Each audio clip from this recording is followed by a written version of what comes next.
আপনারা গতকালকের একটা নিউজ হয়তো অনেকে দেখেছেন যে কলকাতার আরজি কর হসপিটালের একজন ডাক্তার, একজন নারীর চিকিৎসক, তার প্রতি পাশবিক নির্যাতন করা হয়েছে এবং তাকে হত্যা করা হয়েছে ভারতে।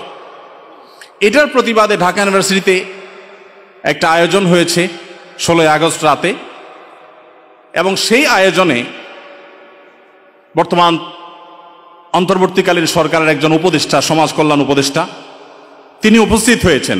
এস মুর্শিদ ওনার নাম। তিনি সেখানে উপস্থিত হয়ে তাদেরকে বলেছেন যে তোমরা কিছু দাবি দাওয়া পেশ করো, কিছু দাবি দাওয়া দাও তোমরা, যে দাবি দাওয়াগুলো বাস্তবায়নের জন্য আমরা ঝাঁপায়ে পড়ব। তিনি প্রকাশ করছেন যে আমরা ঝাঁপায়ে পড়ব তোমাদের সেই দাবি দাওয়া বাস্তবায়ন, তোমরা সেগুলো দাও। দাবি দাওয়া তো রেডি ততক্ষণে, তিনি দিতে বলছেন এবং বলছেন যে ঝাঁপায়ে পড়ব আমরা। এবং তিনি আরো কিছু কথা সেখানে বলেছেন, আমি সেগুলোতে আর যাচ্ছি না। তার পুরো কথার খোলাসা হলো যে পুরা তার কাছে যে সরকারি শক্তি আছে, তার পুরো ডিপার্টমেন্ট ঝাঁপায়ে পড়বে সেগুলো বাস্তবায়ন করবার জন্য। শুধু তাদেরকে উৎসাহ দিচ্ছেন, তিনি অনুপ্রাণিত করছেন যে তোমরা সেগুলো দাও। তারা দিয়েছে। তারা কি দিয়েছে?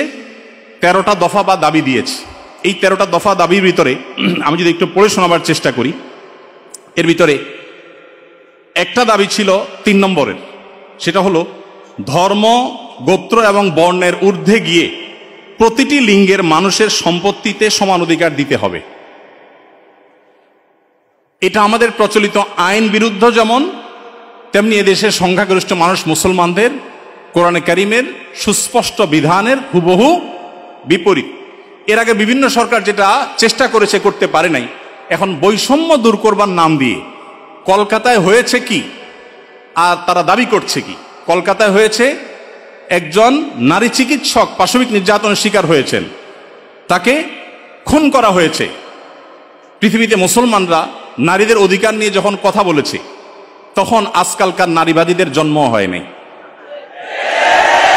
মুহাম্মদ সাল্লাল্লাহু আলাইহি সাল্লাম যখন নারী অধিকার নিয়ে কথা বলেছেন, তখন এই নারীবাদীদের 14 গোষ্ঠীর কারোর জন্ম হয় নাই। যেখানে মেয়ে হিসেবে জন্মগ্রহণ করলে জীবন্ত পুঁতে ফেলা হতো, যেখানে মেয়ে হিসেবে জন্মগ্রহণ করা অপরাধ ছিল, সেই সমাজে নারীকে শুধুমাত্র মুক্তই করেননি নবী সাল্লাল্লাহু আলাইহি সাল্লাম, শুধুমাত্র মৃত্যুর হাত থেকে রক্ষাই করেননি, নারীকে আকাশের উচ্চতায় তুলে দিয়ে গেছেন। কোনো বাবা মা যদি 2টি কন্যা সন্তানকে সঠিকভাবে যথাযথভাবে লালন পালন করে, তার জন্য জান্নাতের গ্যারান্টি দিয়েছেন। তার বিপরীতে 1 ডজন ছেলে সন্তান পালন করলেও এই সুসংবাদের কথা নবী সাল্লাল্লাহু আলাইহি সাল্লাম বলেন নাই। তো সেই মুসলমানদেরকে যদি নারীদের অধিকারের সবক শুনাতে আসা হয়, তো সেটা দুর্ভাগ্যজনক বিষয় ছাড়া আর কিছুই না। ভাইরা আমার, এখানে আপনারা দেখতে পাচ্ছেন হয়েছে একজন নারী চিকিৎসকের প্রতি জুলুম নির্যাতন, সেটার প্রতিবাদ হবে, কিভাবে তার জুলুম থেকে রক্ষা করা যায় সেটা বলা হবে। দাবি হচ্ছে কি দেখেন, প্রায় সবগুলো দাবি সম্পূর্ণ অপ্রাসঙ্গিক। তার মানে একটা সুনির্দিষ্ট এজেন্ডা বাস্তবায়ন করবার জন্য ইচ্ছাকৃতভাবে অপ্রাসঙ্গিকভাবে এই সমস্ত দাবিগুলো তারা তুলে আনছে। এর ভিতরে একটা হলো, দেখেন যেটা বললাম, ধর্ম, গোত্র, বর্ণের ঊর্ধ্বে উঠে, মানে কোরআনের বিধানকে সাইডে রেখে বাদ দিয়ে সকল লিঙ্গের মানুষের সম অধিকার। এখানে একটা জিনিস দেখেন, সকল লিঙ্গের মিনিংটা কি? সকল লিঙ্গ মানে কি? নারী পুরুষ? জি না। মূলত সমকামিতার কথা সরাসরি না বলে এই যে সকল লিঙ্গ, তারপরে যে আপনার জেন্ডার ডাইভার্সিটি, জেন্ডার বৈচিত্র্য, লিঙ্গ বৈচিত্র্য, এগুলো সবগুলোর মিনিং হলো যে এখানে তারা সমকামিতাকেও একটা লিঙ্গ হিসাবে, সমকামীদেরকে একটা লিঙ্গ হিসাবে, ট্রান্সজেন্ডারদেরকে একটা লিঙ্গ হিসাবে এখানে প্রবেশ করাচ্ছে, সরাসরি বলছে না।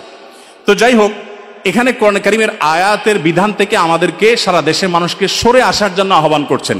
এই দেশে ছাত্ররা বৈষম্য বিরোধী, কোটা বিরোধী আন্দোলন করেছে কি কোরআন কারীমকে পরিবর্তন করবার জন্য? কোরআনের বিধানকে উল্টাবার জন্য মুসলমানরা রক্ত দিয়েছে? কিন্তু তারা তো সে দাবি করছে। আমাদের ছাত্রদের, আমাদের মুসলমানদের রক্তকে তারা কিসের বিনিময়ে বিক্রি করছে দেখেন। দ্বিতীয় দাবি দেখেন, ইউনিফর্ম ফ্যামিলি কোড চালু এবং তার বাস্তবায়ন করতে হবে। এটার সহজ কথা হলো যে মুসলিম পারিবারিক আইন যেটা আছে এটা তুলে দিতে হবে, এবং তারা যে সমাজ চায় সেই সমাজ সোজা কথা বাস্তবায়ন করতে হবে, যেটা এদেশের সংখ্যাগরিষ্ঠ মানুষের চিন্তা, দর্শন, মূল্যবোধের পরিপন্থী। 4 নম্বর, এটা 5 নম্বর দফা হলো এখানে সন্তানের অভিভাবকত্বের আইন পরিবর্তন করতে হবে, নারীকে সন্তানের অভিভাবকত্ব দিতে হবে। কোরআন পুরুষকে বাবাকে অভিভাবকত্বের দায়িত্ব দিয়েছে এবং সেটা আমাদের সমাজে প্রতিষ্ঠিত, এটা আমাদের সমাজের সংস্কৃতি, এটা এদেশের মানুষের আবহমান কাল থেকে আসা সংস্কৃতি, এটাকে পরিবর্তন করে ফেলতে হবে। দেখুন, এগুলো এতটা অপ্রাসঙ্গিক এই সমাজে যে এগুলো নিয়ে এদেশের মানুষের কোনো কনসার্ন নাই, কিন্তু তাদের কনসার্ন আছে। এরপরে দেখেন 5 নম্বর হলো সন্তানের অভিভাবকত্বের আইন পরিবর্তন। 7 নম্বর হলো নারী, আদিবাসী, প্রতিবন্ধী এবং ভিন্ন লৈঙ্গিক পরিচয়ের মানুষকে, দেখেন নারী আসছে, আদিবাসী আসছে, প্রতিবন্ধী আসছে, এরপরে আবার নারীর পরে আবার ভিন্ন লৈঙ্গিক পরিচয়ের মানুষ বলতে কি বোঝানো হয়? মহিলা ছাড়া ভিন্ন লিঙ্গ এর পরিচয় দেয় যারা, তারা কারা? ট্রান্সজেন্ডার, আরো সহজ করে বলতে গেলে সমকামী। কারণ একজন পুরুষ যখন নিজেকে নারী ঘোষণা করে তখন তিনি আরেকটা পুরুষের সাথে বিয়ে বসে, কারণ তিনি ঘোষণা করছেন নিজেকে নারী, এখন একটা পুরুষের সাথে বিয়ে বসেন। যখন একটা ছেলেকে বিয়ে করেন তিনি, তখন আগে থেকেই তো তিনি পুরুষ, এখন একটা ছেলেকে বিয়ে করলেন, তাহলে সমান সমান কি দাঁড়ালো? সমকামী। তো এই সমকামিতা এদেশে মানুষকে গিলানো সহজ হবে না, সেজন্য এই সমস্ত শব্দের মায়ের পেশ তারা দিচ্ছে। আপনি দেখেন প্রতিটা দফায় হয়েছে কলকাতায় কি আর তারা দাবি করছে কি।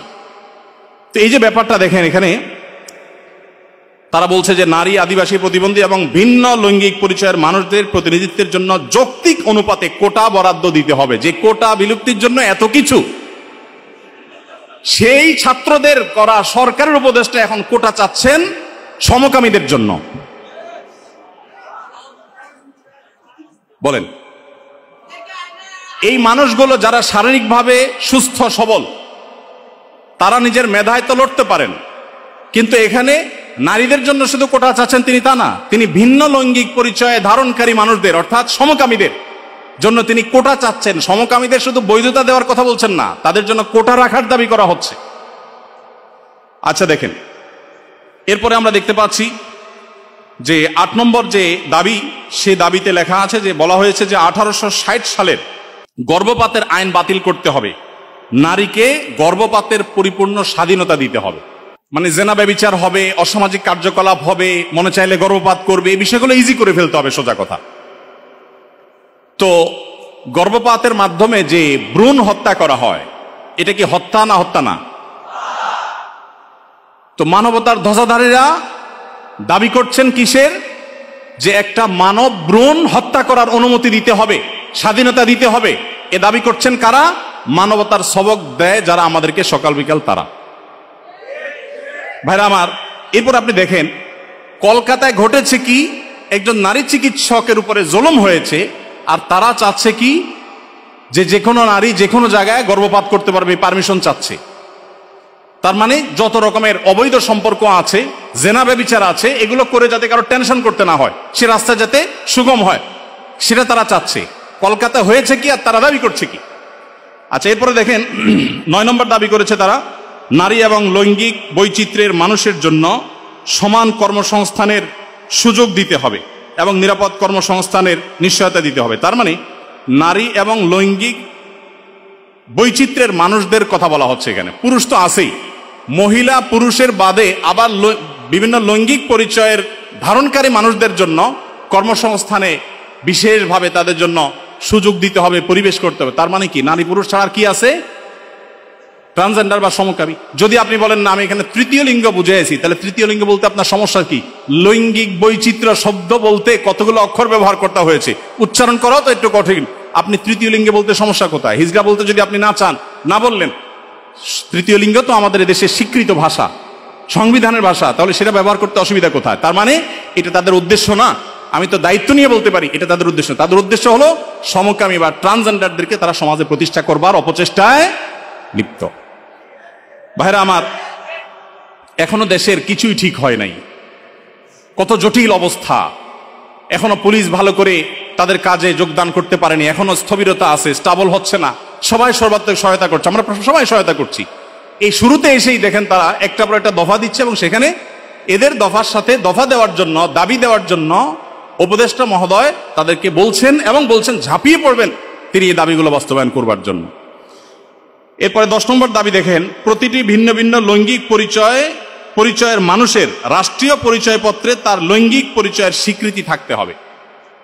তার মানে পুরুষ, মহিলা, ট্রান্সজেন্ডার বা সমকামী এটা থাকতে হবে। পুরুষ মহিলা তো আছেই, তাহলে প্রতিটি লৈঙ্গিক পরিচয় ধারণকারী মানে কি বুঝাচ্ছেন আপনি? আপনি বলেন যে পুরুষ, মহিলা, হিজড়া বা তৃতীয় লিঙ্গ, এটা তো হয়ে যায়, কিন্তু প্রত্যেকটা মানে কি? প্রত্যেকটা লিঙ্গ পরিচয় ধারণকারী মানুষের মিনিং হলো এটা। বিগত আমলে আমাদের স্কুলে, এমনকি আলিয়া মাদ্রাসার পাঠ্যপুস্তকে যে পাতায় পাতায়, লাইনে লাইনে, পৃষ্ঠায় পৃষ্ঠায় যে সমকামিতার কুশিক্ষা, এই অপসংস্কৃতি এবং বস্তা পচা সস্তা এই চিন্তাধারা এবং বিকৃত ব্যবস্থাপনাকে যারা এই সমাজে পুশ করার চেষ্টা করছে, আমাদের সমাজে এর বাইরে হাজারটা বিষয় আছে, সেগুলো নিয়ে তাদের কোনো মাথা ব্যথা নেই। আবার সেই একই জিনিসের পদধ্বনি আমরা এখনই শুনতে পাচ্ছি। ভাইরা আমার, 11 নম্বর দাবি ছিল তাদের, সব ধরনের লৈঙ্গিক বৈষম্যকারী আইন বাতিল করতে হবে। সব ধরনের লৈঙ্গিক বৈষম্যকারী আইন বাতিল করতে হবে। ওই যে মেয়েদের, ছেলেদের মিরাসের যে আইন আছে সেটা বাতিল করতে হবে। তারপরে যায় আপনার সমকামীদের বিরুদ্ধে আমাদের দেশে আইন রয়েছে, আপনারা জানেন, সমকামিতা লিপ্ত হলে 2 বছর কারাদণ্ডের কথা বলা আছে, সেগুলো বাতিল করতে হবে। এই যে দাবিগুলো আছে, আপনারা এবার মিলান যে কলকাতাতে একজন নারী চিকিৎসক, তিনি জুলুমের শিকার হয়েছেন, তার সেই জুলুমের বিরুদ্ধে সর্বকণ্ঠে আমরা শতকণ্ঠে প্রতিবাদ জানাবো, কিন্তু এখানে প্রতিবাদ জানাতে গিয়ে দাবি যেগুলো তোলা হচ্ছে সবগুলো হলো সমকামী এবং ট্রান্সজেন্ডারদের জন্য দাবি।